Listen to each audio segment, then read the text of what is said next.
Buenas tardes a todos, señoras y señores. Bienvenidos al Centro Asturiano de Madrid y muchas gracias por la espera, por acudir, por estos minutos que hemos dejado, porque faltaban dos de las personas que van a intervenir en esta mesa, pero es verdad que este Madrid nuestro pues tiene muchos jaleos de tráfico, de manifestaciones, etcétera, y parece ser que todo debe influir en el retraso. Bueno, es una satisfacción enorme ver este salón de Asturias pues con tantísimas personas que nos siguen, que siguen también a los autores, por supuesto, imaginamos que a través de las redes sociales en gran medida, y les recuerdo que estamos en un pedacín de Asturias, en la capital de España, y sería para nosotros pues un gran honor y una satisfacción muy grande que nos sigan a través de nuestra página web. Tenemos muchísimos actos muy variados, muy interesantes, y también pues que se adscriban a este proyecto asturianista, que se hagan socios, dicho en una palabra en términos sencillos, que se hagan socios, porque el centro necesita también renovación, dinamismo, etc. Hoy nos convoca, como es sabido, la presentación de este libro, extraordinariamente editado, con mucha calidad en todos los sentidos, El país del abelleiro, dos miradas distintas, la de un pintor y la de un apicultor, para contar y poner en valor un paisaje que se ve amenazado cada año por los incendios y por otros motivos.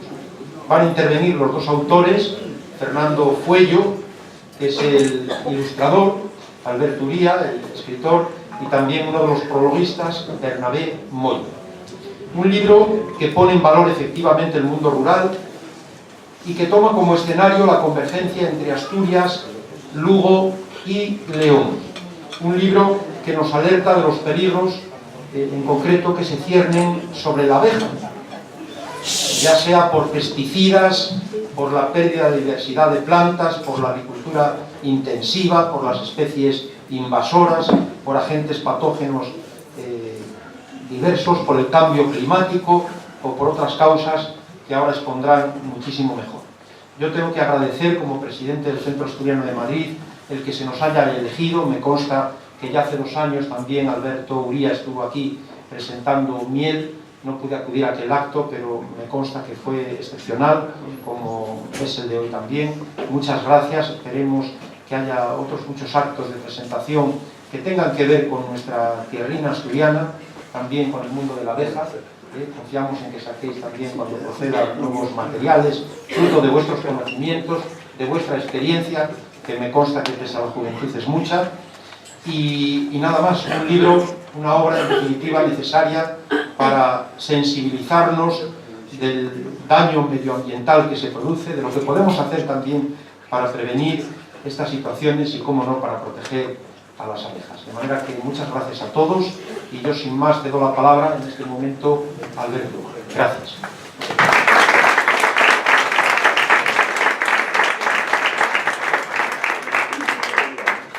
Bueno, gracias a todos, buenas tardes.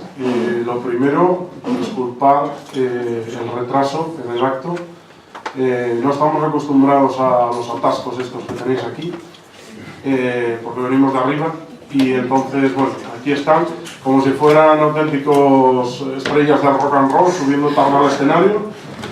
Así que Bernabé Moya y Fernando Fuello, un aplauso para ellos.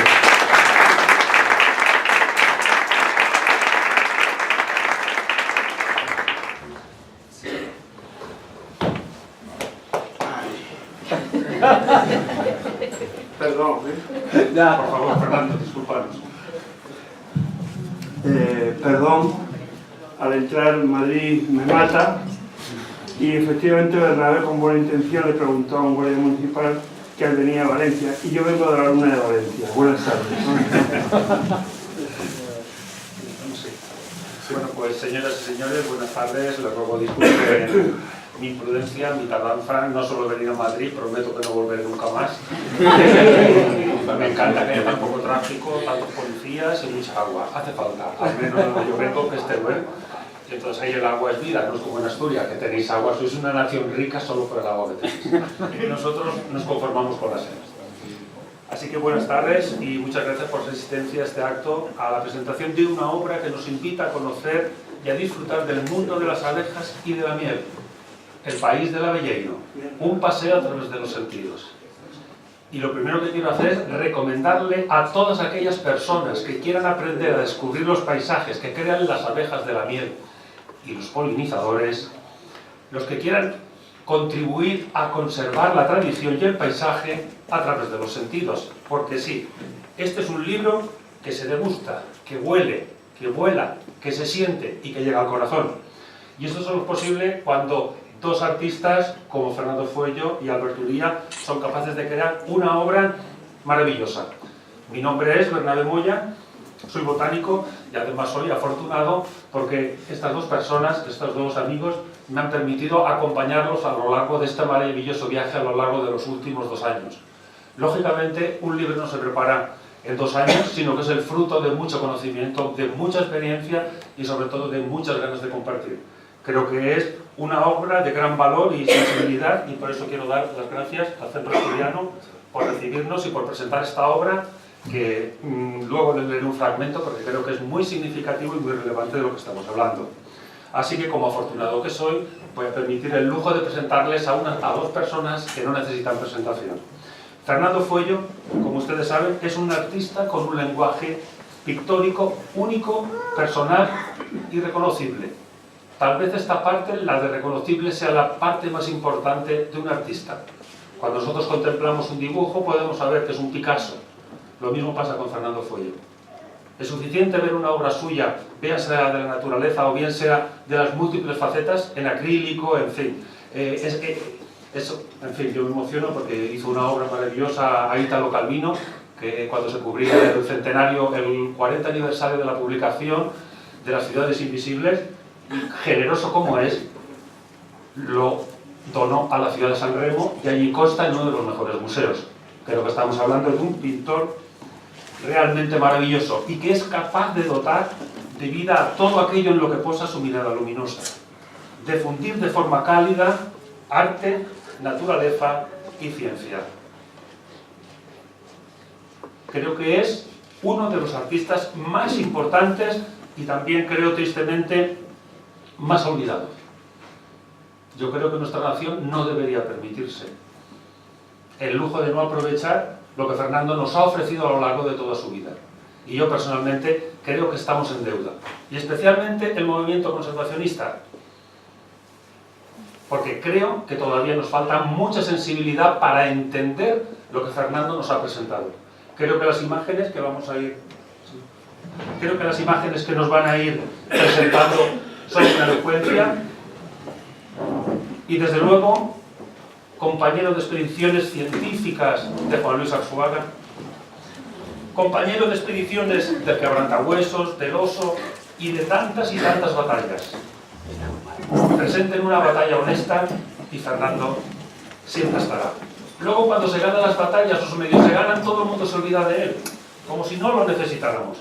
Y creo que somos injustos. Por su parte, Albert Uría es un experto abelleiro y un apasionado de las abejas, de la miel, del paisaje, de Asturias, del cine y de sus propias raíces. Conoce con detalle cada instante y cada rincón de este paraíso cantábrico. Pero Berto no solo cuida las abejas, y no solo elabora una miel con personalidad propia, que cabría decir como de alta gastronomía. Ayer lo presentábamos en Asturias, naturaleza, ¿cómo es eso? Patrimonio natural, eso. Estos son los señores que crean patrimonio natural, porque nos permiten ver, identificar, reconocer. Y creo que eso es algo muy importante. Y por si fuera poco, Berto no solo cuida de las abejas y nos ofrece una miel exquisita, sino que restaura cortines, forma abelleiros en toda España. ¿Saben ustedes que este señor es reclamado desde Extremadura, desde Andalucía, desde Valencia, desde Murcia, desde Castilla y León, desde Castilla-La Mancha? Y no solo hace eso, sino que también orienta a los consumidores. Yo, gracias a la relación con él, por fin estoy aprendiendo a saber, cuando me sitúo delante de un escaparate de miel en un supermercado, qué es lo que estoy comprando. Y este libro les permite conocer las 4 mieles del año, porque sí, como las estaciones, cada miel tiene su época y tiene sus flores, y yo espero que ahora nos deleite con ese conocimiento que saben. Así que lo primero que me gustaría leer del libro es un fragmento para que tomemos conciencia de lo que ha escrito Juan Luis Arzuaga sobre estas dos grandes personalidades. Y dice así: de campo, con las personas dentro, y de cultura, habla este libro escrito por Alberto Uría Moreno, que predica con el ejemplo, y eso lo convierte en un caso singular en nuestro retórico país. Hablamos, yo escribiría un libro a ver si me... Este señor, y gracias a muchos de ustedes, y también habría que reclamar más ayuda a las administraciones, ha sacado un proyecto adelante. Él, que se define que no es escritor, ya verán cómo no es cierto, pero no ha esperado a reclamar. Somos un país retórico y lo que necesitamos son personas de acción, y yo tengo el honor de estar acompañado de ellos dos. El subtítulo no puede parecerme más afortunado, porque el paisaje es comestible y la belleza de los dibujos de Fernando Fueguillo, abre paréntesis, otro que lleva predicando con el ejemplo y la palabra toda su vida, convierte, y en esto coincide con nuestro compañero y amigo Óscar Prada, que también tiene mucho que ver, no es asturiano pero es cántabro, y también tiene mucho que ver con este proyecto y con muchas de las cosas que se están llevando a cabo desde aquí. Y dice Juan Luis Arzuaga, y dice nuestro amigo Óscar Prada, este libro es una obra de arte.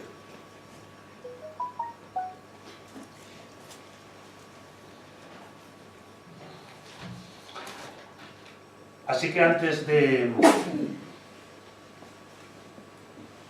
continuar y darles la palabra, porque han venido a escucharlos a ellos, me gustaría destacar tres tres aspectos de este libro por los que me parece fundamental.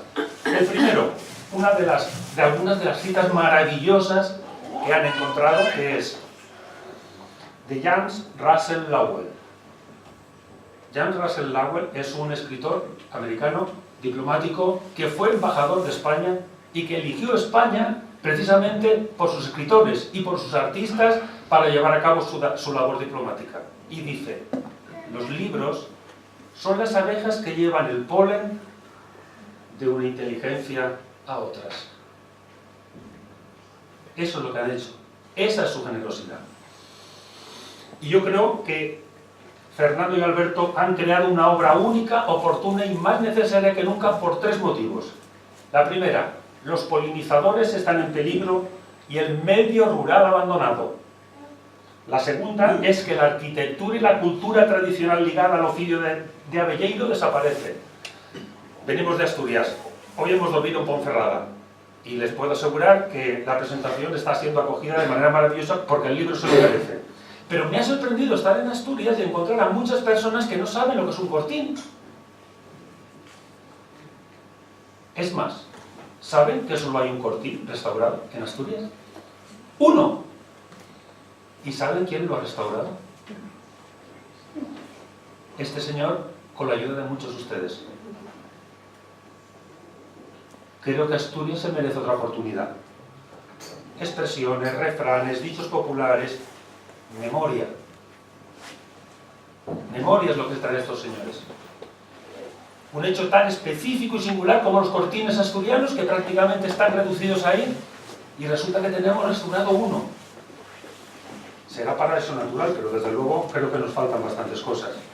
Y la última que yo destacaría es la que os he comentado anteriormente, que es la de que a mí, pues, me han enseñado a comprar la miel, y creo que eso es útil, muy útil hoy en día, porque se dice que los consumidores tenemos la palabra en nuestro bolsillo.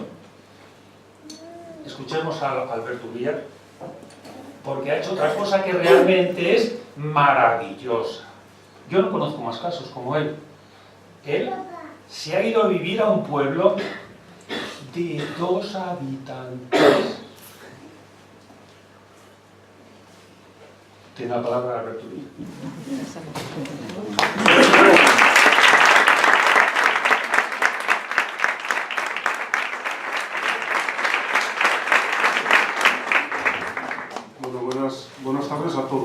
muchísimas caras amigas, conocidas, y es como una felicidad muy grande.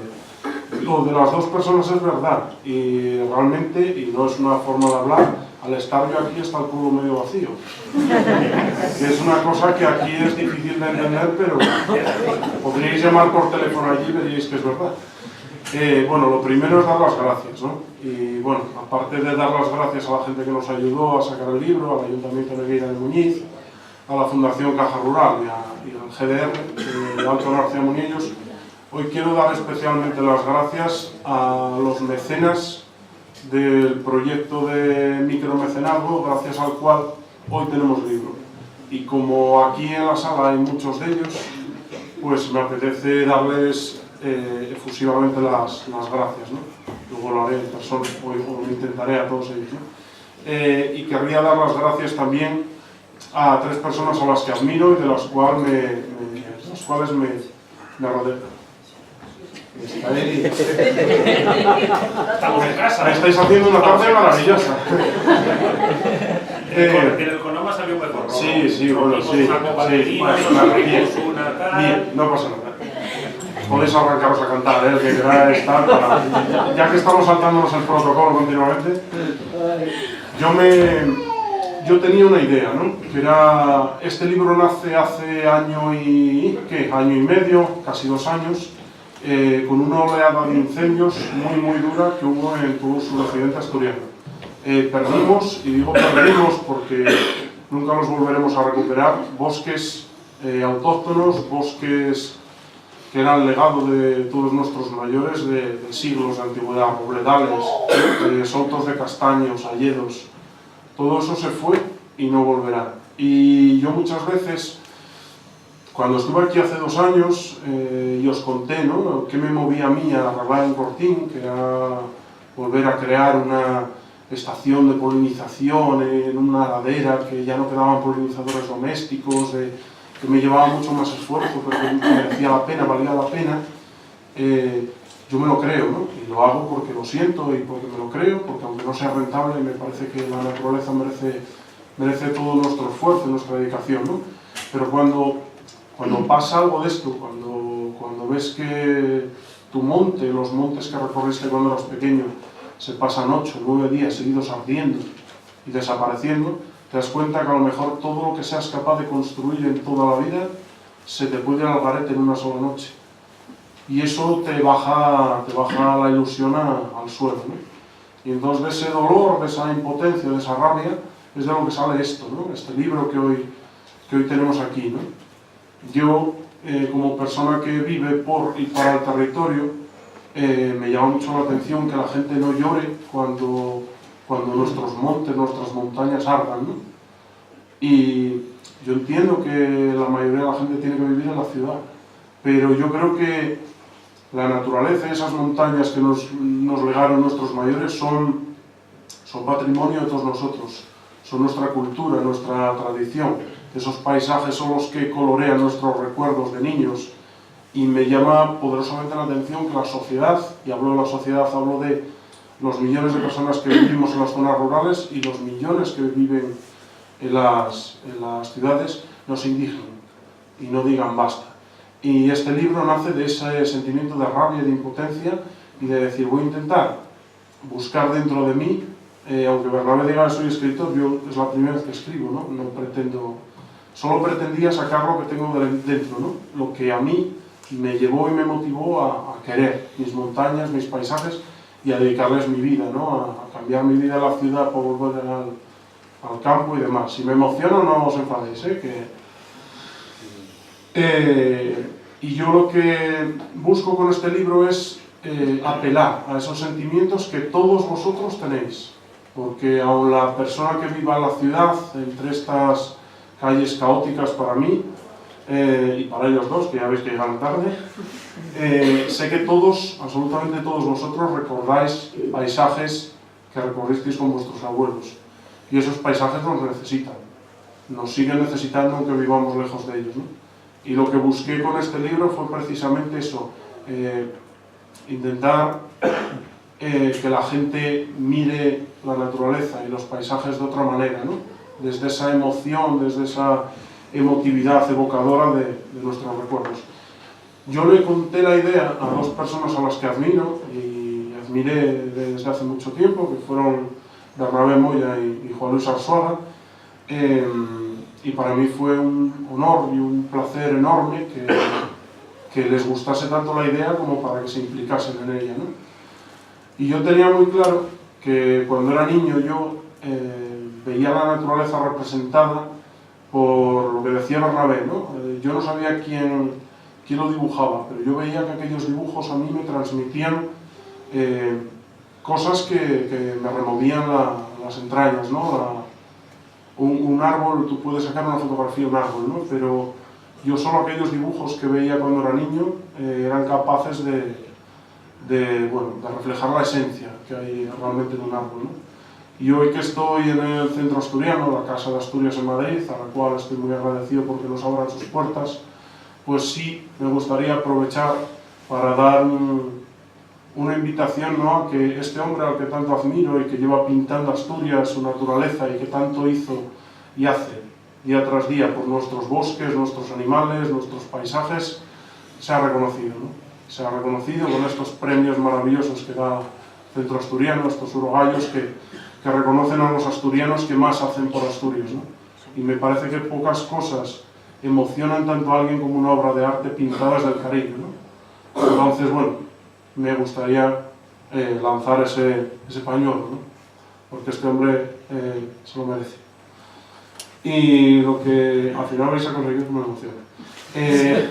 Lo que buscaba era intentar acercar mi mundo, ¿no? El de las abejas a la literatura y al arte, a través de sus dibujos. Yo tenía claro que si yo quería contar una historia, yo quería que él la dibujara, para que esos paisajes por los que yo camino y que están maltrechos, quería que él los dibujase para que algún otro niño, como todos estos que están por aquí, o como Sofi, que anda por allá atrás, los colgasen en sus habitaciones y esos paisajes, esos árboles, fuesen eternos, ¿no? Y solo él lo podía hacer, ¿no? A mí me seducía intentar comparar la danza de las abejas o el aleteo de una mariposa al ritmo de una película de cine asiático que es capaz de conmoverme, ¿no? Y por eso el libro pues tiene esa secuencia estacional que recorre nuestros paisajes, nuestras montañas a lo largo de todas las estaciones, ¿no? Y es también una guía de miel, porque la miel no solo cura catarros, que también. Bueno, no sé cómo andáis de catarros y tampoco sé cómo andáis de miel, pero os puedo decir que ayuda. Pero la miel no es solo eso, ¿vale? En torno a la miel hay una cultura ancestral que merece ser recuperada y puesta en valor, ¿no? Yo vivo aquí. Esta es mi oficina, ¿vale? Aquí no hay luces, no hay coches, no hay... Este es mi paisaje. Yo vivo entre la reserva de la biosfera de Muniellos, el Parque Natural de Fuentes de Narcea de Gañeirias, por ahí, ¿no? Entonces, estos son mis valles, estas son mis montañas. Esta humedad que hay aquí, estos mares de nieblas que hay aquí, le dan singularidad a mi paisaje y recubren todos los árboles de hongos, de líquenes, de un montón de cosas que los hacen característicos y singulares, ¿no? Lo que busco con este libro no es solo poner en valor mi paisaje, sino poner en valor los paisajes. Cada uno tiene el suyo, y cuando yo hablo de paisaje, estoy convencido que todos vosotros tenéis uno en la cabeza, uno en vuestra imaginación. Yo lo que quiero es, apelando a esa emotividad que todos tenemos, reclutar gente que me ayude a defender los paisajes de este país, ¿no? Que tanto merecen ser puestos en valor y recuperados, ¿no? Esta foto, ayer lo dije en Gijón, esta foto es detrás de mi casa. Yo llevo acompañándome en esta fotografía desde que llevo dando charlas hace 10-11 años, y siempre me gusta preguntar a los niños y a la gente qué ven, ¿no?, en esta fotografía. La gente ve un paisaje muy bonito, como por aquí pues puede llamar la atención que no haya casas, ¿no?, o que no haya carreteras, y yo lo que veo aquí es erosión. Es erosión, porque mi paisaje realmente no es ese. es este, ¿vale? Este es Muniellos. Todos nuestros paisajes, todos los paisajes del suroccidente de Asturias eran así, eran bosques. Y es la acción del hombre la que los convierte en laderas llenas de matorrales, que si siguen ardiendo se convertirán en rocas desnudas, ¿vale? Como esas que veis ahí. Entonces, eso es a mí lo que me mueve, ¿no? Lo que me motiva, ¿no? Ver esa pérdida tan absoluta del paisaje, ¿no? Como la mano del ser humano está cambiando para mal nuestros paisajes, que eran ricos y diversos, y ahora son más pobres, ¿no? Más pobres en cuanto a biodiversidad, en cuanto a plantas, y sobre todo en cuanto a cultura, en cuanto a riqueza, en cuanto a historia.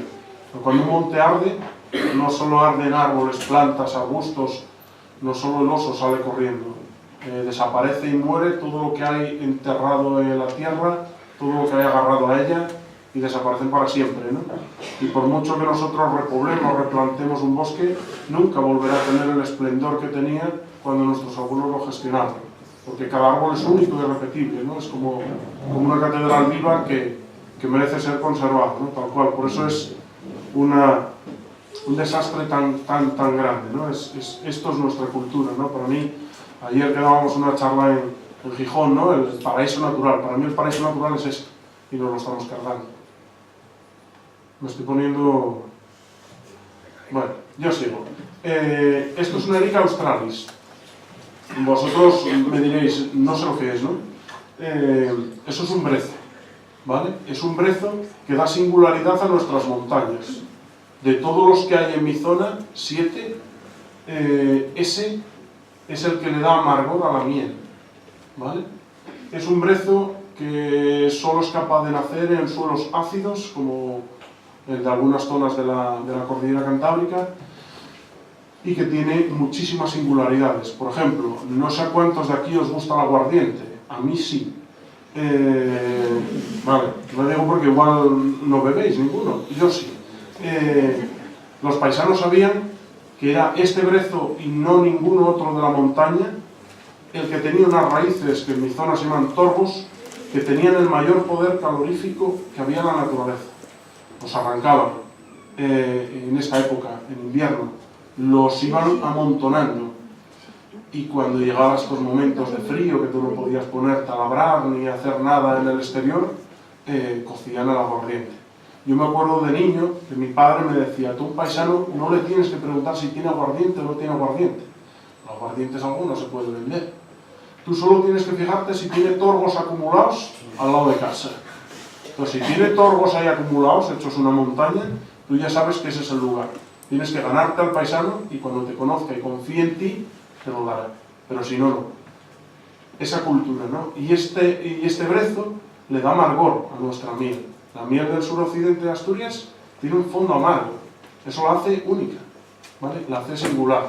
Y todas esas particularidades, singularidades de cada uno de nuestros paisajes que hay por toda España, yo creo que merecen ser conservadas y sobre todo defendidas y puestas en valor.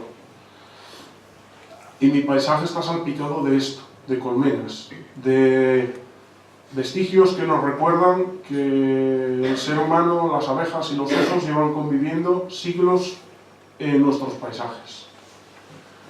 Todos los cuernos, ¿no? A la gente le llama la atención que haya una calavera con cuernos de vaca encima de la colmena. Pues eso está ahí porque en el fondo los asturianos y las gentes del norte seguimos creyendo en nuestros dioses y en nuestras cosas. Las creencias rituales, mitológicas, ancestrales, era lo que hacía que los paisanos conservaran restos de animales que habían sido buenos para sus casas, por eso hay herraduras de caballos, para colocarlos en sus colmenas y protegerlas de los malos espíritus, de las enfermedades, de la lluvia, del frío. Entonces, esto para mí es cultura. Esto para mí es cultura. Y cada uno de estos trobos, o truébanos, o caxellos, como se dice en Asturias, o simplemente colmenas antiguas, merecen ser, yo creo que conservadas y admiradas, ¿no? Por lo que son, una obra de arte única. Y este es el hilo conductor de mi vida y del libro. Esto es... ayer Bernabé me llamó ganadero volante, me gustó muchísimo a mí la expresión esa, porque esto es ganado. yo hago manejo animal, yo manejo mis animales, y el abelleiro, que no es el apicultor, es un oficio ancestral. Del abelleiro se decía que era el que entiende a las abellas, ¿vale? Yo creo que es el que intenta entenderlas, pero bueno, eso ya es un tema. Es un animal increíble, fascinante. A mí me enseñan mucho día a día, ¿no? Y me enseñan a fijarme en la naturaleza y en las flores y en los colores y en los olores y en la humedad de otra manera, de una forma más pausada, más lenta. Y yo creo que la sociedad y la vida va demasiado deprisa y a veces nos olvidamos de lo esencial, ¿no? Y lo esencial al final lleva con nosotros toda la humanidad, toda la evolución botánica. No voy a hablar de botánica delante de este señor, por respeto. No. Esto es la flor del nabo, ¿vale? El nabo dio de comer y sigue dando de comer a las gentes, a los animales y a los insectos. Esto es fuente de vida. Es una planta que a mí me enseñó a sembrar mi abuelo. Cuando mi abuelo sacaba las patatas, cuando yo era pequeño y sacaba las patatas, mi abuelo decía, voy a sembrar los nabos. Y yo veía a mi abuelo hacer así con la mano, pero yo no veía las semillas caer. Y yo decía, me estás engañando. Porque el nabo tiene unas semillas diminutas, como las de la amapola, para que os hagáis una idea.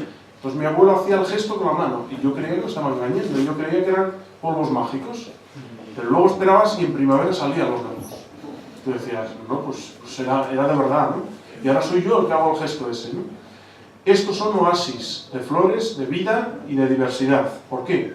Porque nuestras zonas, que son zonas de montaña, frías, donde tarda en irse la nieve, las plantas, los sauces, los avellanos, los alisos, tardan en florecer. Y esta, que es una planta que se sigue cultivando en Asturias, son oasis de vida, son oasis de flores, de manchas amarillas, que son fuentes de néctar y de polen fundamentales, ¿no? Para todos, absolutamente todos los insectos que colorean y que dan vida a nuestros paisajes, ¿no? Y por ellas es por lo que estoy aquí, ¿no? Porque te enseñan a trabajar de una forma metódica y organizada. Yo sabía que iba a empezar mi acto a las 8. Como empezaba a las 8:30 ya me vuelvo loco de la cabeza, ¿no? Pues ellas es lo mismo. Si ellas creen que van a empezar a trabajar de una manera y empieza a llover, ves que su carácter cambia, se empiezan a poner nerviosas y se irritan. Pues a mí me pasa lo mismo. Al final zumbo continuamente y demás, ¿no? Y pico a veces, cuando me pongo mala leche también pico. La miel, ¿no? La miel es toda la cultura que hay en torno a la miel. La miel curaba heridas, curaba catarros, era una ofrenda. Cuando antiguamente en mi casa me decían, va a venir fulanito a por un tarro de miel que tiene al padre malo. Tú le dabas el tarro y era como si le dieras la jarrita esa de oro, incienso y mirra que nos cuentan de los Reyes Magos, pues igual, ¿no? Era como un tesoro que se intercambiaba por cosas, era como un bien muy, muy preciado, ¿no? Y todo esto sigue siendo un bien muy, muy preciado y tenemos que cuidarlo, ¿no? Hay que protegerlo. Esta es la miel que yo hago, no pretende ser publicidad, ella estaba aquí metido ahí. Y esto es lo que a mí me parece más importante en mi oficio, que es darlo a conocer. Y por eso estamos aquí, por eso estuve aquí hace 2 años, ¿no? Porque al final creo que conocer es querer. Y al final si yo no estoy dispuesto a enseñar lo que me transmitieron mis mayores, mal, voy a legar mi oficio a la gente que tenga sensibilidad y quiera pelear por la naturaleza y por las abejas y por hacer una apicultura, vamos a decir, responsable, sostenible y compatible con la conservación y con otros usos tradicionales del suelo y de nuestras montañas, ¿no? Esta es una de las colmenas antiguas que os decía, ¿no?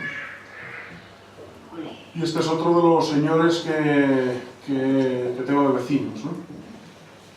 Al final vivo en una zona, para mí, privilegiada. Yo dejé mi vida en la ciudad, cómoda, por una vida incierta en la naturaleza. Si llueve, estás jodido, con perdón de la expresión. No puede llover ni demasiado poco. Y estás mirando al cielo a ver si deja de caer agua. Y no puedes hacer nada. Entonces, todo lo que sea producir en el campo y volver al campo te hace unirte a la tierra y al territorio de una manera muy intensa, ¿no? Porque aprendes a intentar aprovechar los recursos, tal y como haría una abeja o un oso, de la mejor manera o de la manera más eficiente posible, ¿no? Y este es otro de los motores de mi vida, ¿no? La conservación del urogallo. Esta semana nos contaban que contaron, yo no los conté, yo no sé si hay 292. Sé que de los que queden, uno se lo merece este señor, ¿vale? Pero yo sé que cuando era niño, yo veía volar bichos de estos por el monte, no muy a menudo, cierto es. Pero ahora, yo a lo mejor si veo uno de estos volar cada año, año y medio, ya soy un afortunado. Y eso es que algo está pasando, estamos rompiendo ese equilibrio natural que este animal necesita para seguir cantando y danzando, y es una maravilla, ¿vale? Esto es un tesoro que no nos podemos permitir perdernos, ¿no? Y esto es un cortín. Y es verdad lo que dice Bernabé, que es de Teruel, y lleva a ser de Teruel muy a gala, como yo llevo a ser asturiano. Esto es una pieza de colección. Digo de colección porque no están ni protegidos, ni conservados, ni siquiera puestos en valor. Su existencia es desconocida incluso para la gente de Asturias, y son colmenares tradicionales que llevan en las laderas de las montañas asturianas 5, 6, 7 siglos, ¿vale? Cada uno de estos es único. Por cada uno de estos, una familia pobre de recursos tenía que ahorrar durante años para contratar un canteiro, alguien que supiera labrar la piedra, para que les ayudase a levantar eso. ¿Por qué? A mí mi abuelo siempre me decía que, bueno, en asturiano, no, lo voy a decir en castellano, las abejas pueden estar en dos sitios, en uno que sea bueno para ti o en otro que sea bueno para ellas. Mi abuelo sabía que las abejas donde eran felices eran mitad de la naturaleza. Claro, si tú te lo quieres llevar a lo cómodo, te las colocas lo más cerca posible de casa, de la carretera, donde te entra el coche. Pero donde realmente la abeja es feliz, es un paisaje diverso, en mitad de la naturaleza. Y ahí había oso. Y hace 400 años no había luz eléctrica. Y la forma de conservar o de intentar proteger las colmenas del ataque del oso era levantar auténticas fortalezas, auténticas murallas de 3-4 metros en mitad de la nada. Eso para mí era heroico, ¿no? Y hoy día están así, ¿vale? Este es el proyecto que, por el urogallo, por todo, yo le conté en su momento al señor Óscar Prada, que anda por ahí atrás, y me dijo, tío, eso hay que hacerlo. Yo dije, ya, sí, pero yo no soy albañil y no sé levantar piedras. Y si pones un tutorial de YouTube, que tú pongas cómo levantar un muro de piedra, le echan cemento entre las piedras. Entonces dices tú, vale, levantar un muro con cemento, sí, pero ¿y levantar un muro de piedra seca? Y que encima tiene relieve y que tienes que ir dejándolo bien y que, cuidado, tiene que estar curioso. Curioso es bien hecho en castellano, porque como no esté bien hecho, van a venir los paisanos y te van a poner en tu sitio, ¿vale? Vale más que no lo hagas a que lo hagas mal, ¿vale? Y si lo haces, tienen ellos son realmente los interventores, los inspectores, ¿no? Porque cuando tú te vas a dormir a casa, ellos pasan a ver lo que estás haciendo, ¿vale? Entonces, si eso está mal hecho, te empiezan a criticar en el chigre. Y cuando vas, te enteras, ¿vale? Entonces, ellos son realmente los inspectores, porque son los guardianes de nuestra cultura, porque son los que vieron a sus padres y a sus abuelos levantar eso, ¿no? Entonces, yo me enredé la cabeza, porque ando todo el día dando vueltas a la cabeza y por eso no duermo, y dije, algún día arreglaré un cortín, ¿no? Se lo conté a Óscar y me dijo, ¿cómo algún día? ¿Ya mismo? Dije yo, bueno, que no está fácil, ¿no? Y realmente sí, me animó, entre Óscar, la Asociación de Ciencias Ambientales, unos amigos míos de Degaña, presentamos un proyecto a la Fundación Biodiversidad y nos dijeron, adelante, ¿no? ¿Para qué? Para intentar crear otra vez un colmenar en mitad de la naturaleza, en un lugar en el que ya no quedaban polinizadores domésticos cuando toda la vida los hubo, ¿no? Allí. Y empezamos a reconstruir esto, ¿no? Esto lógicamente hay que hacerlo a mano, parque natural, una zona a la que hay oso, hay urogallo y hay que ser totalmente respetuoso con los ciclos de reproducción, de vida, etcétera, ¿no? Esto fue el principio de la reconstrucción, limpiar, desescombrar, sacar piedras. Todas las piedras estaban hundidas desde hace 50, 60 años. Y en esta foto, que me gusta muchísimo andar paseándola por España, y sobre todo por Asturias, también os voy a decir a muchos de los que están en esta foto, que se reconocerán, que no volvisteis, ¿eh? Muchos de vosotros no volvisteis. Nunca jamás en la vida hubo tanta gente pegada a un cortín, ¿vale? Cuando yo le dije a Luis, a Roberto, que andan todos por aquí, a Óscar, a Rubén, que tengo por ahí, no, si yo lo que estoy haciendo es levantar piedras. Vamos a ir a ayudarte, digo, sí, ya. Digo, cuando veas el tamaño de las piedras me vas a decir, la majo, sigue. Esto fue emocionante, ¿vale? Para mí, porque fue al final contar una historia, una ilusión que yo tenía, abrirle el corazón a la gente y que la gente diga, venga, vamos a ayudarte a mover piedras. Yo dije, joder. También os digo, cuando yo enseño esta foto, me dicen, claro, te arreglaste un cortín porque eres 40. Digo yo, no. Digo yo, estos estuvieron aquí una mañana y luego no volvieron. Eso también hay que contarlo. Esto fue una de las cosas más bonitas que me pasó a mí en la vida, ¿vale? Fue contar mi historia humildemente, decir, tengo esta ilusión, tengo esta idea, me gustaría, me emocionaría sacarla adelante y ver que la gente que no te conoce de nada está ahí, se pone a mover piedras contigo, puedo decir que lleva el corazón, ¿eh? Y cuando vosotros os fuisteis, porque os fuisteis, seguimos levantando piedras, ¿vale? Y fue muy bonito. Y descubrimos que había un dintel antiguo, que el paisano me llegó a confesar que sí, que la puerta cayó y por no levantar otra puerta, tapió la pared. Dije, pues si me lo hubieras dicho antes, yo hubiera encargado la puerta antes. Y al final tuve que hacer la puerta yo, deprisa corriendo, tampoco soy carpintero, sigue en pie. Con lo cual, y seguir recreciendo el muro, ¿no? A mano, en los ratos libres. Aquí ya, claro, ves y dices tú, claro, soy una puerta, pero esto para mí fue muy complicado. Levantar esta piedra y cuando la tenías arriba te decía el paisano, no, esa piedra no es una piedra cariada. ¿Cómo que no es una piedra cariada? Es una piedra que no tiene cara, o sea, está hecha para estar dentro del muro, nadie la puede ver. Tú dices, podrías haberme lo dicho antes de que la levante. Dice, es que ya deberías saberlo. Y yo dije, vale. Y entonces, a partir de ese momento, empecé a mirar todas las caras de las piedras antes de levantarlas. Por una cuestión práctica, ¿eh? De no romperme los riñones. Y después, pues ya llegó la fase la fase bonita, ¿no? Porque a mí al final lo que me mueve es trabajar con abejas, con colmenas, etc. Pues estoy soltando un rollo impresionante. Pero hasta que no os vayáis, yo sigo. Y nada, pues después seguimos reconstruyendo la pared, levantando la pared y demás. Estoy hablando tanto porque como creía que no iban a volver, pues me preparé yo la charla larga, porque digo, si me toca a mí hablar la hora y media, tenerlo ahí un poco yo preparado. ¿Por qué los cortines se están abandonando? Bueno, por muchas cosas, ¿no? Pero sobre todo una de ellas, y muy importante, es porque hay que trabajar a mano todavía.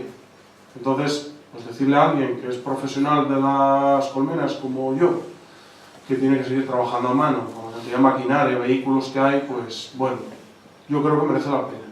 Yo creo que merece la pena si la recompensa es que estás recuperando un oficio tradicional, que estás poniendo en valor algo que levantó algún paisano que no llegué nunca jamás a conocer, ni conoceré. Cuando ves un pito negro criando 5 polladas seguidas al lado del cortín, cuando ves un urogallo volar a menos de 200 metros de este colmenar, para mí todo eso hace que merezca la pena las horas y los dolores de riñones que yo me pasé ese año, ¿no? Ese año y medio, que duró. Y después, pues nada, llenarlo de vida, llenarlo de insectos y intentar ponerlo en valor, ¿no? Y yo dije, pues si la gente en Asturias no se acuerda lo que es un cortín, imagínate a alguien en Madrid. Madrid es para mí cualquier sitio que esté fuera de Asturias, ¿no? Todo que en cuanto llego a la meseta, eso ya es Madrid, ¿no? La Tierra Media, ¿no?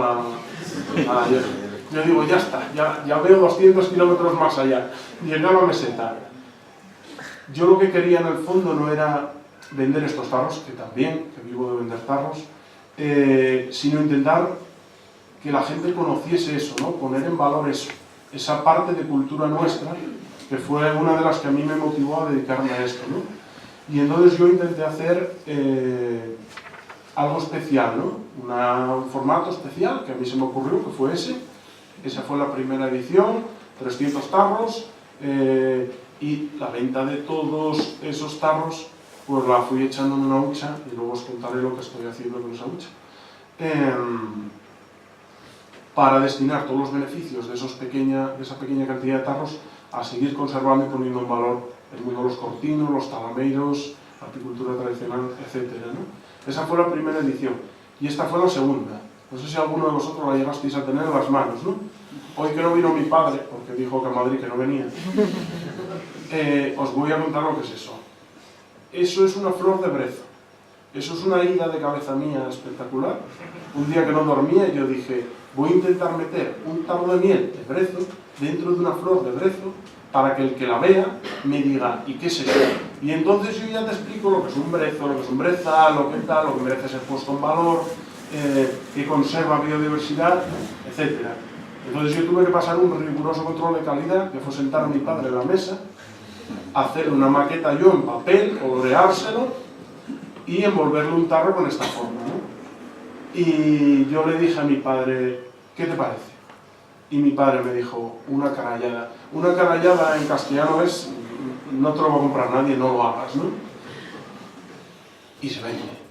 Quiero decir, se vende. Cuando haces algo diferente, la gente también sabe valorar, ¿no? Todas esas pequeñas cosas, ¿no? Por eso os animo a todos a que apostéis por vuestros territorios y defendáis la singularidad que hay en cada uno de ellos, ¿no?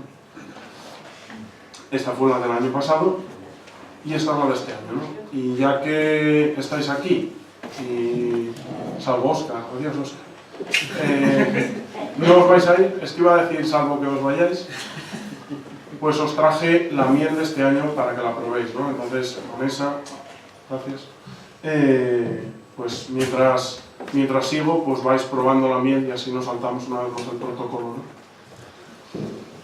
Y esto es una de las cosas en las que invertí el dinero ese de estar 4 años seguidos vendiendo tarros de miel del Cortín, ¿no? Crear esto, que es, bueno, aquí pone todo, ¿no? Biodiversidad, empleo, patrimonio cultural, turismo, alimentación, todo. O sea, todo lo que está en mi cabeza, todo, ¿no?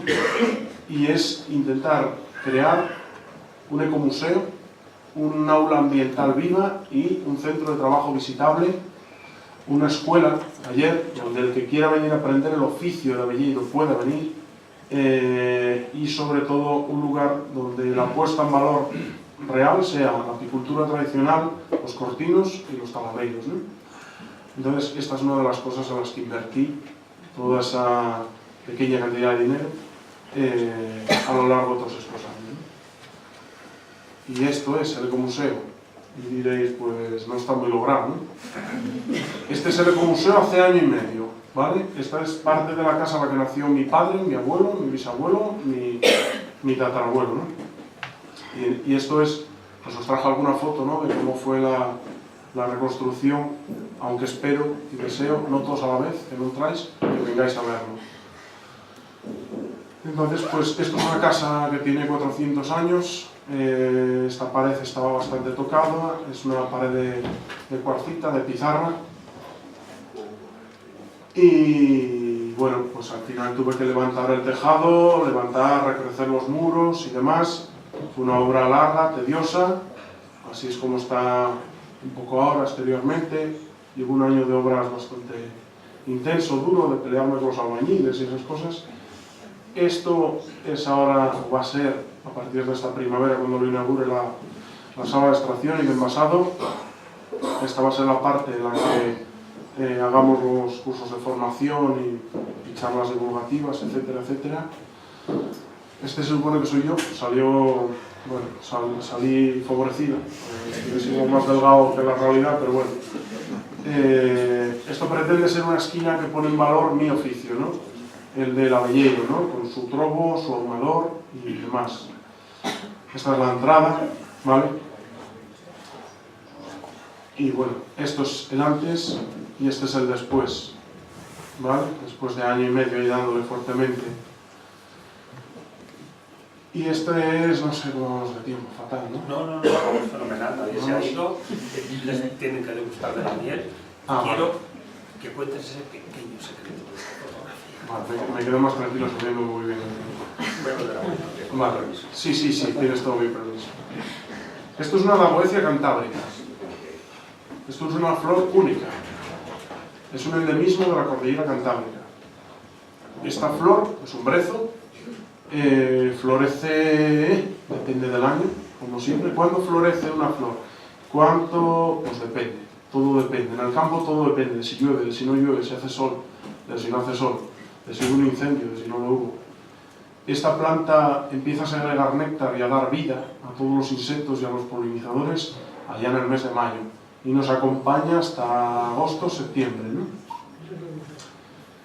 Yo al final, una de las cosas que me llevo de dedicarme a esto es que al final acabas conociendo a tanta gente que acabas compartiendo un montón de experiencias, conocimientos, anécdotas con todo el mundo, ¿no? Y vas aprendiendo, ¿no? A mí me llamaba la atención por qué estas flores tenían esos agujeros. Y decir, ¿por qué estas flores tienen esos agujeros ahí? Sí, puedes señalarlo, sí. Esos de ahí, ¿no? Gracias, Bernardo. Eso se llama picaje, ¿vale? Esta flor está diseñada ella misma para ser polinizada por un insecto de lengua larga. ¿Qué pasa? Que si nosotros colocamos demasiadas colmenas en un entorno, o sea, hacemos una práctica o una ganadería intensiva, lo que estamos haciendo es, con nuestro trabajo de saturar de colmenas y de abejas un entorno floral, estamos expulsando a los polinizadores silvestres que hay en ese lugar. Por eso yo defiendo tanto la biodiversidad, el hacer una apicultura sostenible, como la que hubo en los montes y en las montañas y en todos los territorios de este país y de todos los países, toda la vida. Un poquito en cada sitio. Te lleva más trabajo, pero yo creo que es el camino. El que nuestra agricultura y ganadería sea compatible con los barbechos, con otras especies, Necesitamos a las abejas, claro que necesitamos a las abejas. Las abejas están en peligro, claro que lo están. ¿Están amenazadas? Claro que lo están. Pero las abejas tiene mucha gente que las cuida. Yo el primero. ¿Por qué? Porque vivimos de ellas, por ellas, para ellas. Porque nos dan miel, porque vendemos miel y nos ganamos la vida con ello. Pero ¿quién cuida a una avispa alfarera? ¿Quién cuida a una abeja solitaria? ¿Quién cuida a una mariposa? Nadie. ¿Por qué? Porque no nos dan, en teoría, beneficios económicos, ¿no? Entonces, este bioindicador, este agujerito en la planta, me dice a mí que en ese entorno floral hay demasiadas colmenas. ¿Qué pasa? Que el insecto, que al final la abeja lo que busca es llenar su colmena de miel, es su modus vivendi, saquea esa flor que no está diseñada para que ella la visite. De tal manera que como no llega con su lengua al nectario, a la parte de la flor que segrega esa gotita de néctar líquido, la saquea, la perfora lateralmente para llegar con su lengua corta al nectario y la malogra. De tal manera que esa flor nunca llegará a ser fruto y a generar semillas. De tal manera que si nosotros saturamos de colmenas un mismo entorno en una carga excesiva, vamos a hacer que ese paisaje sea cada vez más pobre. ¿Por qué? Porque solo van a conseguir reproducirse y generar semillas a aquellas especies de flores visitadas por las abejas. ¿Vale? Y yo creo que esto es muy importante, ¿no? Y os traje una colección de 4 fotos para que entendáis que, por ejemplo, en el tema de los tomates, los pimientos, los arándanos, hay muchas especies florales que no son visitados por las abejas. Las abejas no tienen capacidad para ir a recolectar su polen o su néctar, o pudiendo hacerlo, no lo hacen, porque no les resulta apetitoso. Y lo hacen toda esta serie de colección de avispas, mariposas, coleópteros, hormigas, que son tan importantes en los paisajes como las abejas, ¿vale? A muchos de ellos les debemos que nuestros paisajes tengan flores, ¿no? Y no solo a las abejas. Por eso me parece tan importante hablar de todos ellos, ¿vale? No solo yo, que soy apicultor, que me dedico a producir miel, a tener abejas, defiendo una apicultura compatible con toda esta vida, ¿vale? Porque sin esta vida nuestros paisajes cada vez van a ser más pobres. Un campo de trigo es un campo de trigo, pero no es el campo de trigo que conoció mi abuelo, que es de Burgos, y que me lo describía de otra manera, ¿no? Él me hablaba de barbechos, de zonas que eran monte y que no se debían labrar. Aquí había un campo de trigo, pero es que allí había otro barbecho y ahora no. Ahora se intensifica todo y, hablando mal, nos lo estamos cargando todo, ¿no? Poco a poco. Esto es una esfinge colibrí. Esto es una viborera. Claro, la viborera la visita la abeja, ¿no? Pero la abeja es capaz de sacar néctar de muchos otros lugares, ¿no? Y esto es un coleóptero, ¿no? Todos ellos, y 1 millón de ellos, son necesarios e imprescindibles en nuestros paisajes para que nuestros paisajes sean tal y como lo recordaron nuestros abuelos, ¿no? Y esto es lo último que os cuento, ¿no? Que es el proyecto que me tiene ahora mismo rondando la cabeza, que es intentar recuperar esto, ¿no? Que es un camino tradicional, un solto, un manejo tradicional, ancestral, de los castaños, ¿no? Que ahora mismo están en peligro en toda Asturias por la plaga y el problema de la avispilla del castaño, ¿no? Y yo creo que si esperamos a que la administración haga algo, estamos en un error. Tenemos que ser nosotros, ¿no? La gente de a pie, los que nos emocionemos y nos impliquemos con nuestros bosques y nuestros paisajes. ¿Para qué? Para que los paisajes, tal y como los heredamos de nuestros abuelos, se parezcan lo más posible a lo que les vamos a dejar a nuestros nietos. Muchas gracias a todos.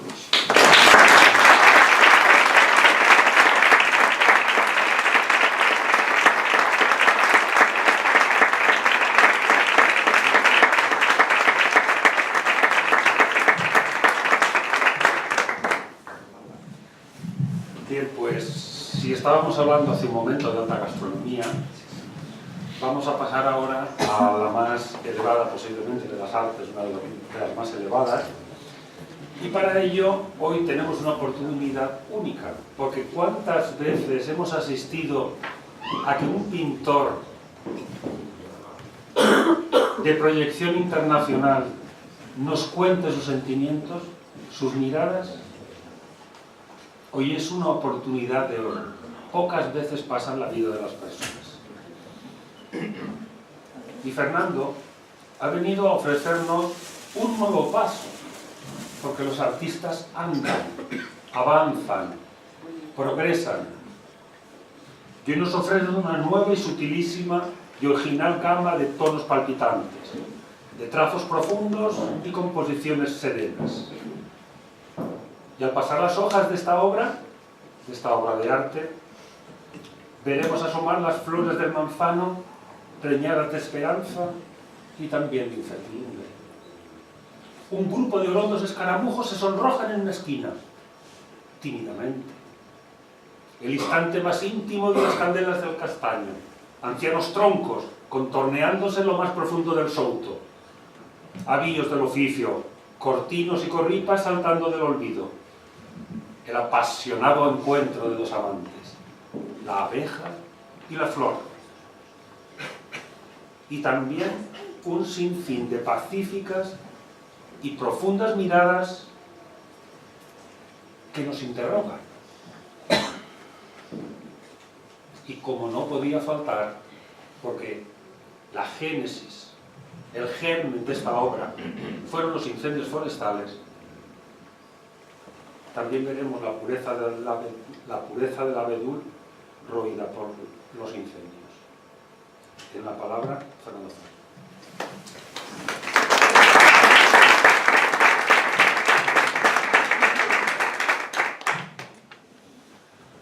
Hola, buenas tardes. Perdonad mi voz, está un poco rota, la humedad del catarro me asola. Quería daros las gracias a todos por vuestra espera, porque venía con otras ideas en la cabeza y Madrid me las ha robado. De tal manera que improvisaré sobre la marcha, apoyándome en las palabras de Bernabé Moya y sobre todo en la bellísima descripción que ha hecho Alberto Uría sobre su trabajo. Les invito a que buceen en el libro, encontrarán una prosa poética muy elevada, nada fácil de describir el medio, Y yo soy artista, y el artista, como mejor se comprende su obra es mirando sus cuadros, no hablando. Para mí la palabra no tiene sentido aquí, me invitan a hablar y bueno, lo haré. Y seré corto para que ustedes puedan degustar una conversación más amena con ellos. En realidad yo vengo del mundo del arte y no soy un pintor de naturaleza como me cuelgan y me han colgado durante más de 40 años. Todos los movimientos conservacionistas que han pasado por este país, a ellos les he hecho muchos trabajos y aquí en la sala hay personas que lo pueden atestiguar, desde Greenpeace a todas las asociaciones conservacionistas que existen por este territorio, les he ayudado en su momento. Y luego, bueno, pues he tenido un encuentro. Yo crecí en un medio rural, en una aldea pequeña de Asturias, donde no había hombres, habían sido fusilados en la guerra civil, y estaba dulcemente dominado por mujeres, sabias todas ellas, abuelas, viudas y unos niños, simplemente. Nuestro juego, nuestro gran juego, era el bosque. Por las mañanas, cuando abrían las puertas de las cuadras para soltar a los animales, también se abría la puerta de la casa y salíamos todos los niños. Seguíamos la misma senda, todos íbamos al bosque. Y yo ahí aprendí muchísimo. Es más, en un viaje, luego cuando, ya digo que pintaba de otra manera, yo exponía en Alemania, en Holanda, en Madrid, para nada la naturaleza. En ese momento, a pesar de que había estado en mi infancia, en mis juegos, el mayor bazar que existe y que existe todavía es los árboles, la naturaleza. Ahí no nos aburríamos para nada. Hoy no hay un niño que vaya al bosque. Lleva una tableta y con eso ya es interesante también, ¿no? Pero yo recuerdo que poniendo en Japón y viviendo allí 6 meses me di cuenta de que había otra sensibilidad y otra mirada hacia la naturaleza. Japón había destruido su propio territorio en la búsqueda de minerales para hacer frente a los enormes gastos que había ocasionado las 2 grandes guerras. Y se dedicó a repoblar, a crear espacios que sus pintores de hace 500 años habían dejado en sus rollos, y lo ha conseguido. Hoy día Japón realmente hay espacios que creerás que no se han movido nunca, que estaban ahí. Allí una vocecita inquieta me recordó algo que me había pasado de niño, y es que de muy pequeño en el pueblo no teníamos chubasqueros, no había paraguas, ni apenas ropa. La ropa que utilizábamos era la ropa de nuestros mayores, que se cortaba y se adaptaba a los niños. Íbamos a la escuela cubiertos cuando llovía, y llovía muy a menudo, con un saco, y la pizarra, el pizarrín y las madreñas. Esa era la pinta de todos los niños. Les quiero contar esta anécdota porque eso me marcó y no lo supe hasta que tuve el viaje a Japón. A mi abuela le regalaron 2 pieles de tejón. El tejón, el melandru, Meles Meles, es amigo. Por eso esta relación se ha establecido desde atrás. Y yo creo que ha sido también el tejón el que hizo de oficio, pero yo no lo sabía, ¿eh? Yo tampoco. Bien, ya somos 2.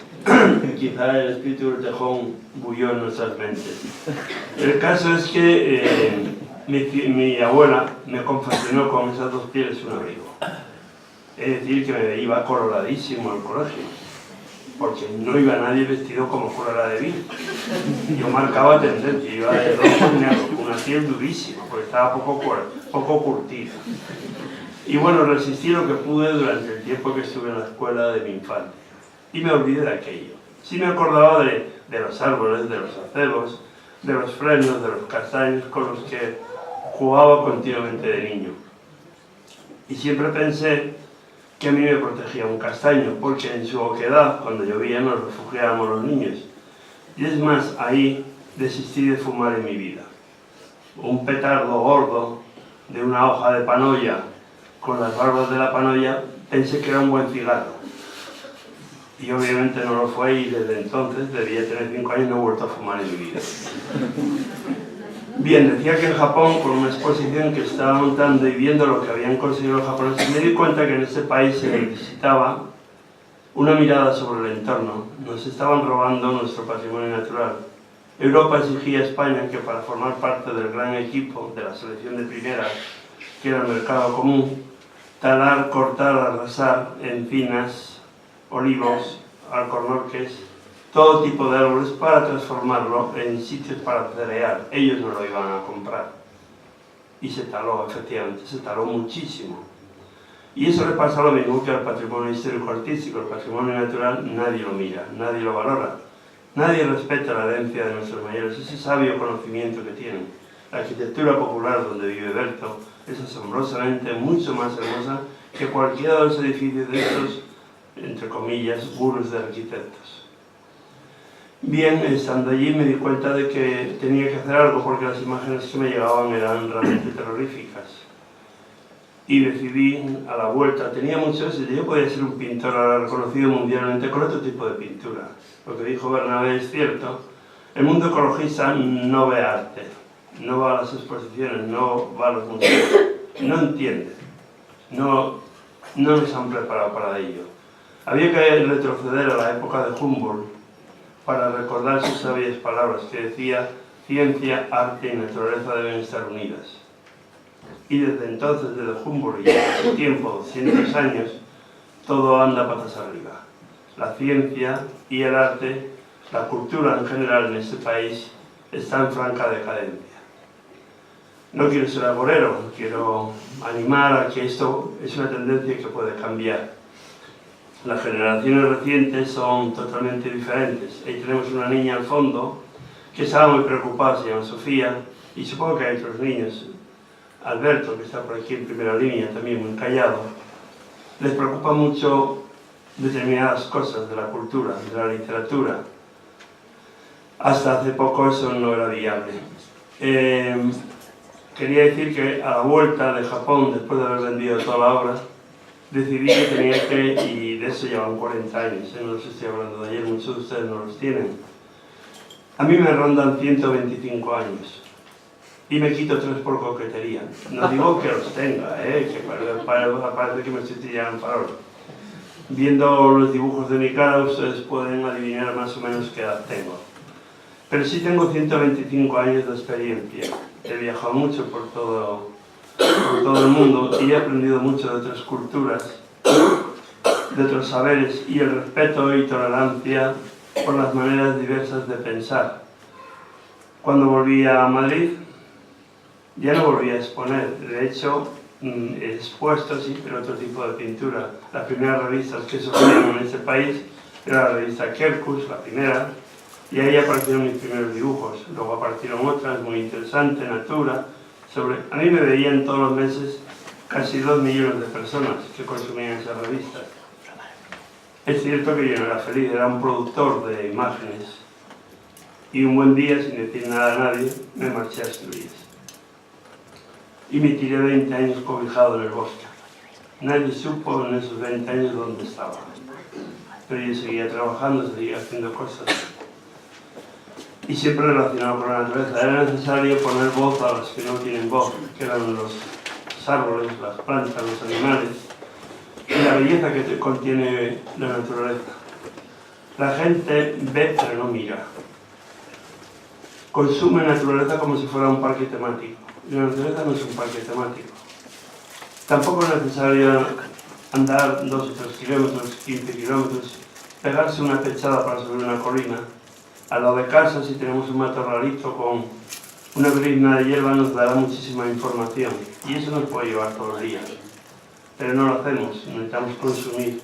Si sale una noticia en la prensa, el día siguiente o el domingo siguiente, va todo el mundo a ver ese grandioso espectáculo. Y ese siempre ha estado ahí. No hace falta que nadie nos lo diga, debemos buscar nuestros espacios y nuestro equilibrio. Los árboles no son palos con hojas y ramas, son seres vivos, muy importantes para nuestra vida. De hecho, cada vez hay menos. Y con eso lo que acabará es nuestra vida en la superficie de la Tierra. Ellos van a continuar. Llevan 420 millones de años sobre la superficie de la Tierra. Nosotros apenas 35.000 años y hemos ocasionado muchísimo daño. No hemos aprendido de ellos, son silenciosos, pacíficos, nos dotan de vida, belleza.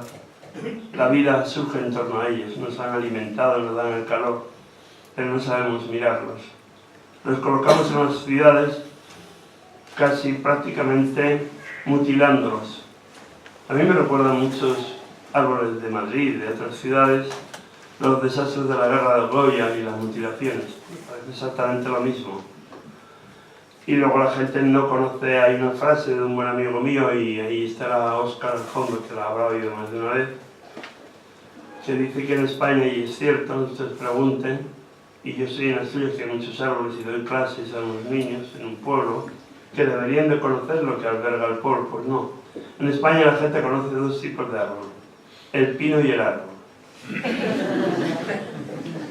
En Asturias el eucalipto y el árbol. O sea, y con eso ya es suficiente, ¿no? Los árboles son seres originales, distintos, diversos. Esas formas retorcidas buscan los buenos vientos, las buenas brisas. No están inmóviles, se mueven, dialogan, hablan, son solidarios, ven, tienen 15 sentidos, 5 más que nosotros. No compiten, marcan ya desde el principio, y aquí tengo un científico que podría decirlo y aclararles algunos aspectos de esta cosa, que seguramente luego lo hará si ustedes tienen paciencia. Yo no quiero alargarme muchísimo más, pero sí decirles que buceen en el libro, que se dejen llevar, que desnuden su corazón y recibirán una gratísima recompensa. La próxima vez que salgan a la naturaleza, ustedes ya estarán tocados por una varita que les habrá estimulado la sensibilidad. Muchísimas gracias a todos.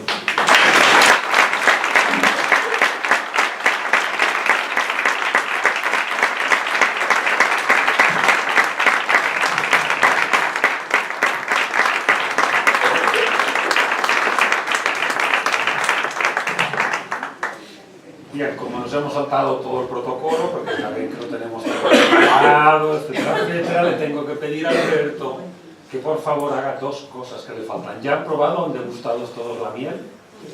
Sí, pues ahora tiene dos deberes. Una, ilustrarnos brevemente de qué sensaciones olfativas, gustativas, sonoras nos ofrece esta miel, que es única, y luego le pondré un deber muy serio, ya que como no es escritor, eso dice, le voy a pedir que nos lea un fragmento de su libro. Toma ya. Como si fuera un purero. Para una ya estoy yo, ¿eh? La verdad es que esas cosas, por favor. ¿Pero me escoges tú el fragmento o lo tengo que...? Venga, perfecto, mejor. A ver, la miel que acabáis de probar es única como todas las mieles del mundo. No hay dos paisajes iguales, con lo cual nunca jamás habrá dos mieles iguales. Hay una cosa, y no es por no responder, hay una cosa que me llama mucho la atención, ¿no? Que todo el mundo entiende que no hay dos vinos iguales o que no hay dos quesos iguales. Sin embargo, en Asturias, por lo menos, cuando tú le dices a alguien, hago miel de brezo, si la quiere probar, sin compromiso, si la quiere probar, y te dice, no, ya sé cómo sabe la miel de brezo. Y dices, pero si no hay dos iguales, ¿cómo puede ser, no? Pues esta miel de Cortín, que ahora ya sabéis de dónde sale y ya sabéis a qué se dedica, lo que cuesta, es una miel de verano. ¿Por qué? Porque aunque sea la miel recogida todo el año, este año, en primavera, no hubo flores, no dejó de llover hasta el 21, 22 de junio, y todas las flores que quisieron florecer o que osaron intentarlo, perecieron en el intento. Bien por agua, bien por frío, bien por heladas. Entonces no hay ese toque amargo del que os hablé antes, que debería estar latente en esa miel, debería quedaros ese retrogusto amargo en el fondo, no aparece este año. Y sí aparecía el año pasado. Entonces esto es una miel de verano. Os rascaría un poquito la garganta al final. Eso es muy bueno para los catarros, por cierto. Ahí está el néctar del castaño, ¿vale? Cada planta tiene un sabor, un olor, un aroma, un retrogusto, una esencia diferente.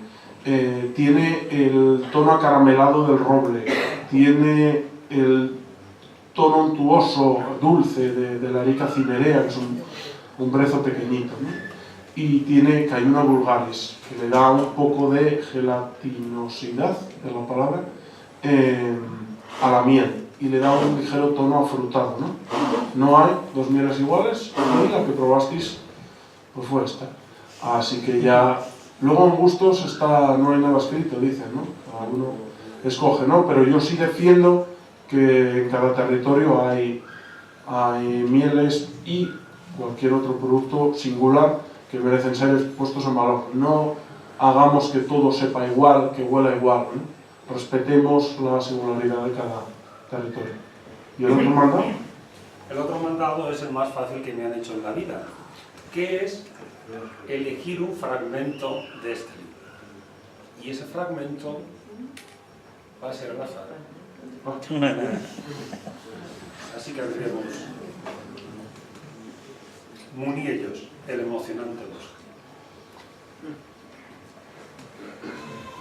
Me mandas parar, ¿no? Un párrafo. Un párrafo. Bueno, empiezo.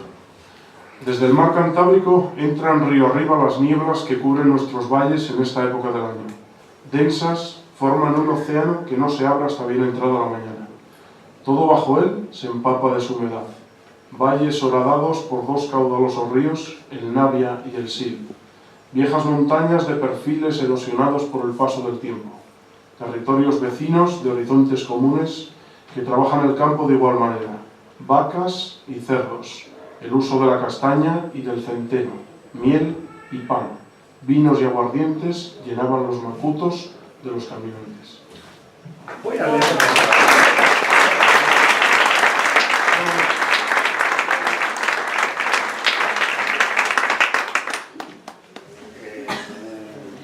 ¿Vas a hablar de esto ya? La miel de la primavera. ¿Qué me vas a tener leyendo aquí hasta...? Hasta que se canse. El libro habla de estaciones, habla de miel, habla de abejas y habla de flores, ¿no? Pretendo defender toda esa cultura, ¿no? Ligada a los tiempos que nos marca la naturaleza, ¿no? Canta la lechuza desde el interior de una casa derruida. Su musical canto resuena lastimero y estridente. Busca la penumbra para ver, el silencio para oír y nuestros viejos desvanes, iglesias y cuadras abandonadas para vivir. Vigilante compañera, histórica aliada de los aldeanos. Mientras ellos duermen plácidamente, su blanca figura aterriza silenciosamente sobre topillos, ratones y musarañas, protegiendo sus indefensas cosechas de ellos. Hoy, aldeas y lechuzas están amenazadas porque ambas se necesitan. Los desvanes y hórreos ya no esconden maíz ni patatas, y las lechuzas, que tan cómodas se sentían cerca de nosotros, ven su porvenir amenazado. Cuando avanza la lectura empiezan a aparecer música de rock y también un Stradivarius. El rock siempre, ¿eh? ¿Buscamos una de rock o una de Stradivarius? Sí. Estos son 4 preguntas, ¿eh? No son 2. Me estás poniendo aquí en el entredicho. A ver, ¿dónde está el Stradivarius? ¿En qué página? No me acuerdo ya. Bueno, pues se lo perdonamos. Está el Stradivarius.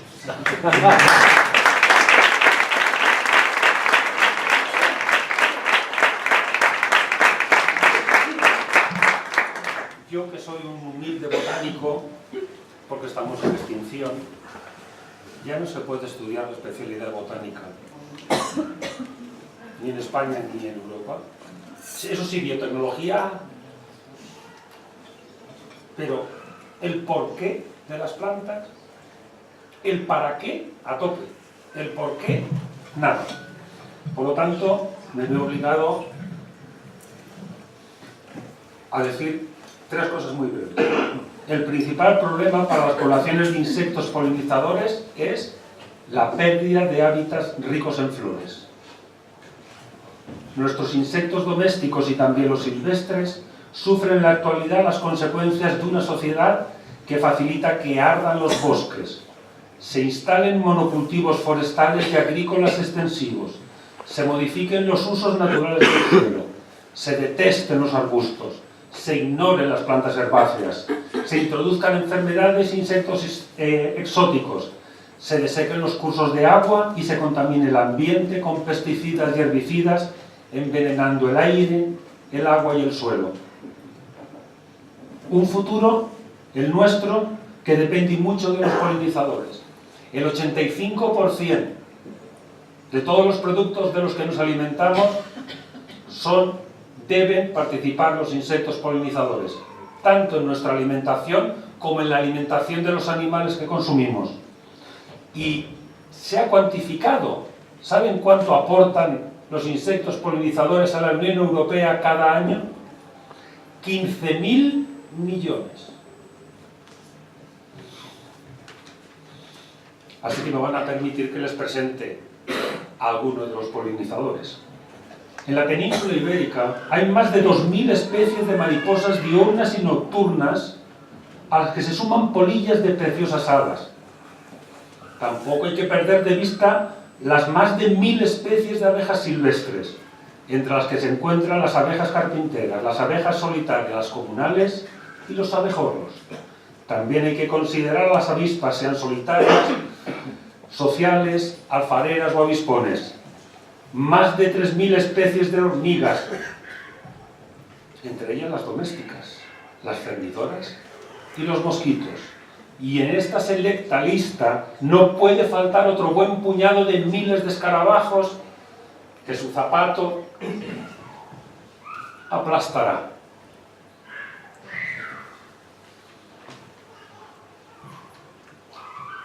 Toda esta biodiversidad se alimenta de 7.600 especies diferentes de plantas que hay en la península ibérica. De ellas, 2.400 deberían estar en ese territorio que también ha narrado Berto, que arde cada día. Y por último, y antes de darle a ustedes la palabra y advertirles que este libro lo pueden adquirir en la librería Cervantes de Oviedo y también en la página web a través de Albert Uría, me gustaría concluir con una pequeña reflexión que le tenía preparada una sorpresa a Sofía, pero como he llegado tarde, pues me cargó la sorpresa, porque yo quería que ella leyera estas palabras. Nosotros creemos que las flores en la naturaleza han sido hechas para nosotros. Leo las palabras de Charles Darwin en El origen de las especies.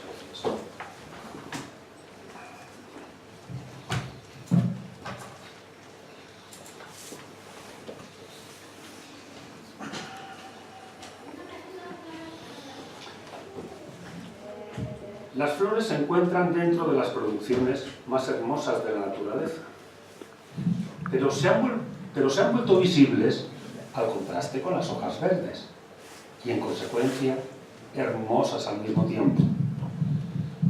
¿Para qué? Para que puedan ser vistas fácilmente por los insectos. Y he llegado a esta conclusión porque he encontrado como regla invariable que cuando una flor es fecundada mediante el viento, no tiene nunca una corola, ni unos pétalos de color llamativo. Si los insectos no se hubiesen desarrollado sobre la faz de la tierra, nuestras plantas no se hubieran cubierto de bellas flores. Muchas gracias.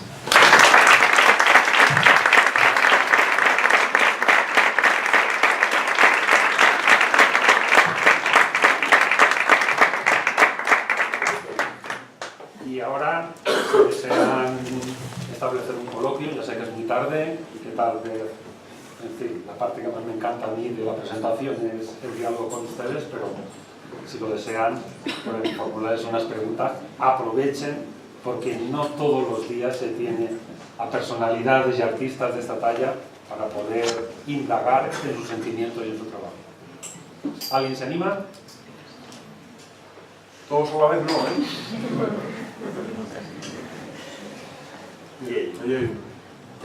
Sí, un insensato. Exacto. A ver, Osian, habla. Que nos pusieses un poco la relación un poco más con esto, con lo que nos está mirando ahora mismo. Un poquito más. ¿Cómo es tu relación? ¿Para mí o para Fernando? Para ti, para ti. Ah, para mí. Vale. Pues la relación es estrecha.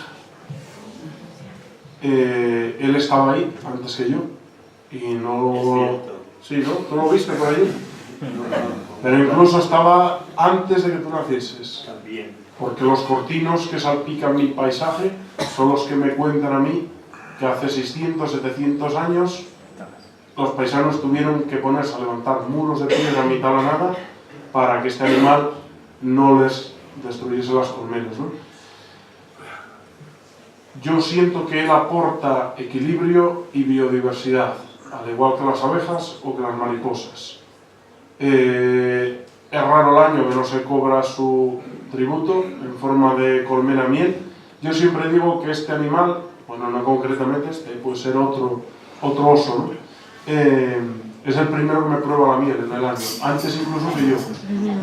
¿Vale? Entonces él es el que sabe si está buena o no está buena. Es un animal goloso, ¿vale? Es un animal salvaje, que está en la naturaleza. Y mis colmenas están en la naturaleza porque yo decido que estén ahí, ¿vale? Y comparten territorio con él.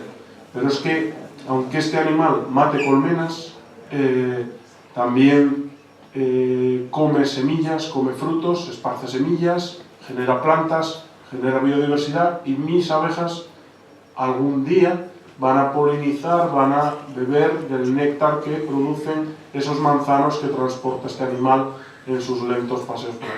Entonces, a veces duele, duele porque te puede echar todo tu trabajo por la borda en una noche, pero a mí me enorgullece estar trabajando en el territorio donde vive este animal y sigue viviendo este animal. Y para mí eso me da, para mí es una seña de identidad y un orgullo, ¿no? Saber que de alguna manera estoy contribuyendo a polinizar sus montes y puede vivir y seguir viviendo en unas montañas en las que siempre estuvo, ¿no? Uy, pagar. Hablando de pagar, ¿Sí? ¿Qué? tiene la oportunidad maravillosa de que estos geniales autores les firmen un libro o cualquiera de sus páginas en este momento. Es una inversión. En el futuro. La administración no tiene sentimientos. Ninguna administración, no la asturiana, todas. Te pagan... hay cosas, por ejemplo, que no saben... No es que no sepan, es que no pueden valorar. ¿Cuánto vale una colmena? Pues depende cómo sea la colmena.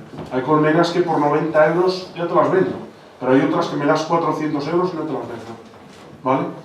Cuando un animal te hace daños, o un lobo con las vacas, nadie es capaz de cuantificar realmente cuáles son esos daños, ¿no? Yo creo que la administración debería cuidar más a las personas que seguimos viviendo en los territorios. Al menos pagar pronto, ¿vale? Y justamente. Pero también creo que hay una pequeña responsabilidad en el consumidor. Y el consumidor, que todos somos consumidores, yo el primero, somos los que tenemos que intentar saber qué historia hay detrás de cada cosa que nos llevamos a la boca. Porque todo sale de algún lado, ¿no? Y entonces ahí es donde está la clave. Yo me llama mucho la atención, que igual no te respondo directamente, pero que a veces tú hablas para gente que no tiene en mente ni previsto estar en el campo y es como si te oye, ¿no? Pero dice, eso no va conmigo. Pero cuando les apelas directamente y les hablas del poder que tienen como consumidores, veas el aceite de palma, y les haces corresponsables y les dices, quizás si tú consumieses productos de cercanía de tu territorio, conseguirías con tu acción del día a día, de decir, a ti te compro, a ti no, cambiar el mundo. Porque yo sigo creyendo que a día de hoy tiene más poder el consumidor que desde la ciudad escoge lo que compre, que los pocos productores que quedamos en el territorio. Así que os invito a que consumáis de cercanía y bien.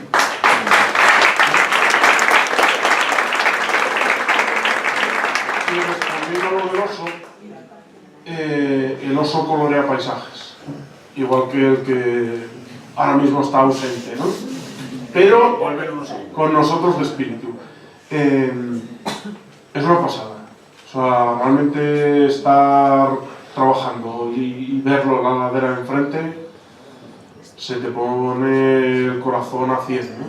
Porque sientes que lo que estás haciendo tiene un sentido. Para mí. Yo al final dejé mi vida a la ciudad por amor a la naturaleza y al final, bueno, pues producir en un sitio de estos pues tiene muchos inconvenientes. Efectivamente vivo en un pueblo con 3 personas. La conversación es escasa, vamos a decir, ¿no? Y no te llega la cobertura y no, pues, bueno, tienes otros problemas, ¿no? Pero tienes muchas otras cosas que a mí me enriquecen personalmente, ¿no? Y no todo, yo creo que no todo en la vida es ganar dinero, ¿no? En el fondo todos, absolutamente todos los seres humanos buscamos nuestra propia felicidad y cada uno la encuentra donde la encuentra, ¿no? Y yo la encuentro ahí, en esas montañas, viendo esos bichos, viendo esos animales, criando mis abejas en ese monte en el que mi abuelo crió a su familia, ¿no? Durante toda la vida. Y ya te voy a responder a otra cosa. Yo debería traer, hay gente que me dice, deberías poner un oso en la etiqueta. Si tú conservas oso o intentas ayudar a conservar oso, tu miel se la come el oso, ¿por qué no vendes al oso? ¿Por qué no? No sé, es algo como que no me creo yo en el derecho a decir voy a poner la carita del oso aquí para venderte un tarro aquí, ¿no? Es como decir, si quieres saber si hay oso aquí detrás y compromiso aquí detrás, esfuérzate, que tienes una herramienta poderosa y maravillosa que se llama Internet y que de alguna manera todos tenemos, ¿no? Y podemos intentar, como consumidores, esforzarnos en conocer qué hay detrás de todo lo que hacemos o nos comemos. Ya está aquí otra vez de vuelta, ¿eh? Porque veáis que el arte acaba de llegar a la sala. Melodía artística compuesta por miles de abejas que no firman su obra. Quizá eso sea lo más hermoso. Pensar que en la boca se deshace un paisaje único y irrepetible que el año que viene no sabrá igual. La sinfonía gustativa alcanza en el paladar sabores singulares y únicos. Manjar de Dios. Palabra de Dios.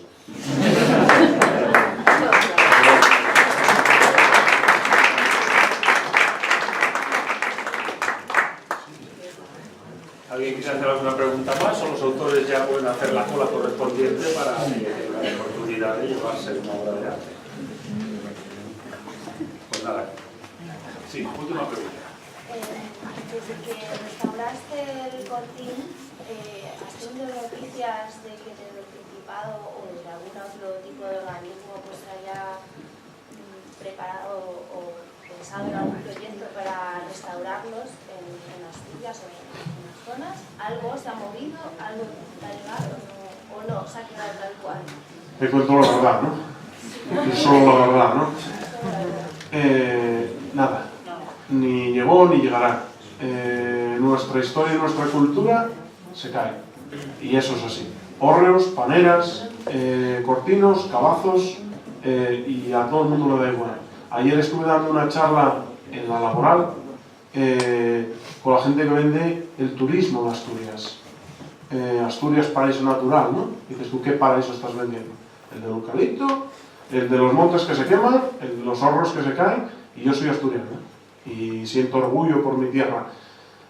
Pero me duele que no haya esa sensibilidad administrativa que diga, vamos, a mí me dio 6.000 euros el ministerio para arreglar ese cortín. Si yo tengo que pagar a esos paisanos que me ayudaron, no me da ni para 3 días, ¿vale? Esas cosas se hacen por amor al arte, pero no podemos dejar nuestra cultura y nuestro legado en el amor al arte. O sea, debería, efectivamente, la administración tomar partida y conservar de alguna manera todo eso, pero la respuesta es no, ni hicieron ni harán, porque no interesa, económicamente no es rentable. Y desgraciadamente vivimos en una sociedad en la que todo se mide no por los valores, no por eso que nos enseñaban nuestros mayores, sino por la mera rentabilidad económica. Y sí, el libro está a la venta, ya que Bernabé me tira el guante continuamente y tal, pues sí, pero desgraciadamente no. Pero a lo mejor si todos como sociedad empezamos a exigir que todo eso cambie, igual la administración tiene que decir, pues vamos a escuchar a esta gente, porque hay 2.000 tíos ahí diciendo, tíos y tías, diciendo que eso merece ser conservado y puesto en valor. Así que vosotros tenéis la herramienta, porque yo solo, os recuerdo que vivo en un pueblo de 3 personas, no puedo hacer más ya. Así que os necesito a todos vosotros, que aquí hay 6 millones de personas metidos, que pueden cambiar el mundo. ¿Vale? Nada, estamos concluido el acto. Les vuelvo a pedir perdón por este caos y el retraso, que ha sido todo culpa mía. Y, en fin, me alegro de que hayan resistido hasta el final. Muchas gracias. Y yo soy el que digo ahora que ahí vais a tener un picoteo y tal para comer, porque esto se supone que es Asturias, que es la casa de Asturias, y en Asturias nos gusta comer. Así que, hágase.